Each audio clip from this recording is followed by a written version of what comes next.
Bom dia e desculpa por eu não ter conversado com vocês, porque não foi possível.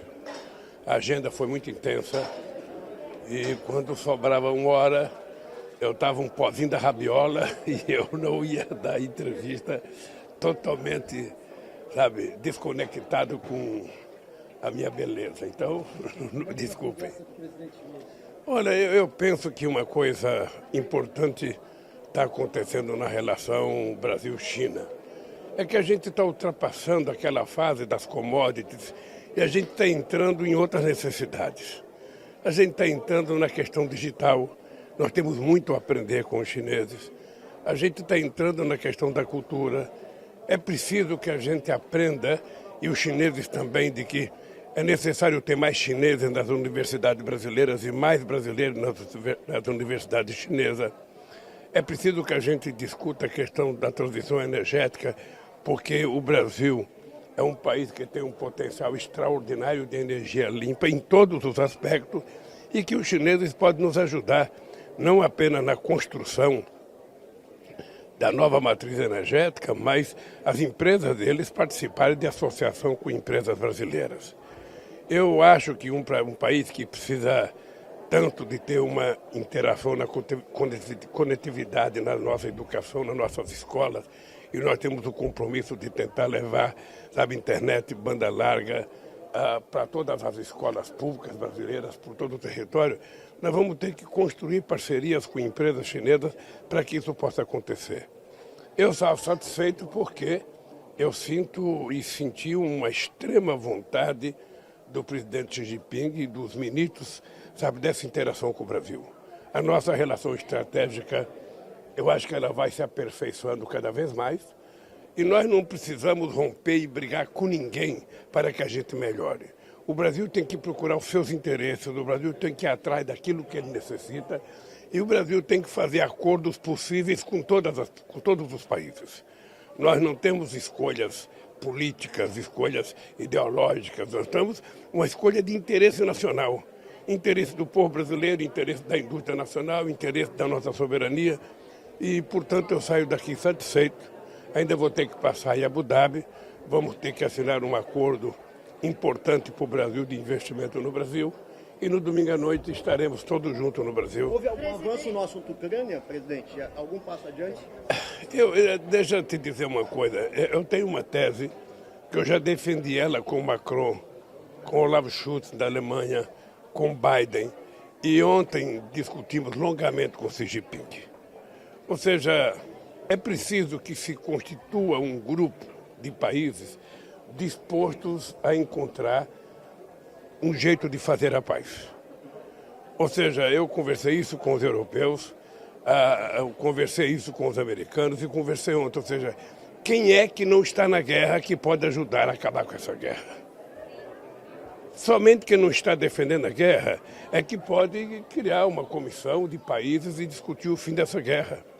É preciso ter paciência para conversar com o presidente da Rússia, é preciso ter paciência para conversar com o presidente da Ucrânia, mas é preciso, sobretudo, convencer os países que estão fornecendo armas, incentivando a guerra, a pararem. Porque eu acho que quando começa uma briga, a gente fala em guerra, mas poderia ser uma briga de rua, poderia ser uma greve, ou seja, é preciso começar e saber como parar. E muitas vezes a gente não sabe como parar. E eu acho que nós estamos numa situação em que acho que os dois países estão com dificuldade de tomar decisões. Se os dois países estão com problema de tomar decisões, eu acho que é preciso terceiros países que mantenham boa relação com os dois, criar as condições de termos paz, sabe, no mundo. Nós não precisamos de guerra. E eu acho que isso foi possível nessa conversa, a gente aprofundar. Eu acho que a China tem um papel muito importante, eu continuo reiterando que a China possivelmente seja o papel mais importante. Agora, outro país importante é os Estados Unidos, ou seja, é preciso que os Estados Unidos parem de incentivar a guerra e comece a falar em paz. É preciso que a União Europeia comece a falar em paz, para a gente poder convencer o Putin e o Zelensky de que a paz interessa a todo mundo e a guerra só está interessando, por enquanto, aos dois. Eu acho que é possível. Não é uma coisa fácil. Vocês sabem que uma briga entre família é muito difícil. Quando ela começa, a gente não sabe como ela termina. E uma guerra é a mesma coisa. Sabe? É preciso agora paciência, é preciso encontrar no mundo países que estejam dispostos. O Brasil está disposto, a China está disposta. Eu acho que nós temos que procurar outros aliados e negociar com as pessoas que podem ajudar as partes. Nesse instante, eu acho que é preciso a União Europeia e os Estados Unidos terem boa vontade, o Putin ter boa vontade, os Zelensky ter boa vontade, para a gente poder voltar a ter paz no mundo. O senhor espera uma reação negativa do governo americano com essa reativação da parceria com a China em todos os níveis? Não acredito e não há nenhuma razão para isso. Ou seja, quando eu vou conversar com os Estados Unidos, eu não fico preocupado com o que a China vai pensar da minha conversa com os Estados Unidos. Eu estou conversando sobre os interesses soberanos do meu país. Quando eu venho conversar com a China, eu também não estou preocupado com o que os Estados Unidos estão pensando. Eu estou conversando sobre os interesses soberanos do Brasil. É assim que faz os Estados Unidos, é assim que faz a China e é assim que fazem todos os países.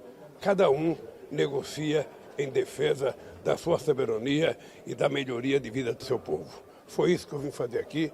Saio daqui muito satisfeito e tenho certeza que a nossa relação com a China não é necessariamente, capaz de criar nenhum arranhão com os Estados Unidos.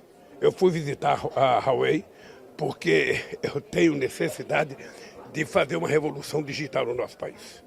Nosso país está muito atrasado e eu acho que não é correto a gente não dar ao povo brasileiro a mesma oportunidade que outros países já têm. Portanto, gente... Sobre meio ambiente, presidente, meio ambiente, Brasil e China parece que não estão em lados opostos. Você acha que pelo menos consegue convencer os chineses de comprar o carbono brasileiro? Não, nós não estamos de lados opostos. Eu acho que em algum momento a gente podia ter estado de lados opostos. Agora eu acho que há uma conjugação de interesses para todo mundo compreender que o planeta é um só. Todos nós estamos dentro do barco e se ele afundar não escapa ninguém. Então, os chineses têm responsabilidade com a questão ambiental, o Brasil tem responsabilidade e o mundo tem responsabilidade. O mundo industrializado precisa cumprir com a sua tarefa. Não é só oferecer dinheiro para os países pobres. Às vezes, dinheiro que não aparece. Ou seja, às vezes tem muito discurso do dinheiro e pouco dinheiro aparece. É preciso que todos, do mais industrializados ao menos industrializados, a gente tenha a preocupação com o cuidado com o planeta. Obrigado, gente, um abraço. Obrigado. O Corinthians perdeu do Remo de 2-0, não está correto. Presidente, tudo de bom.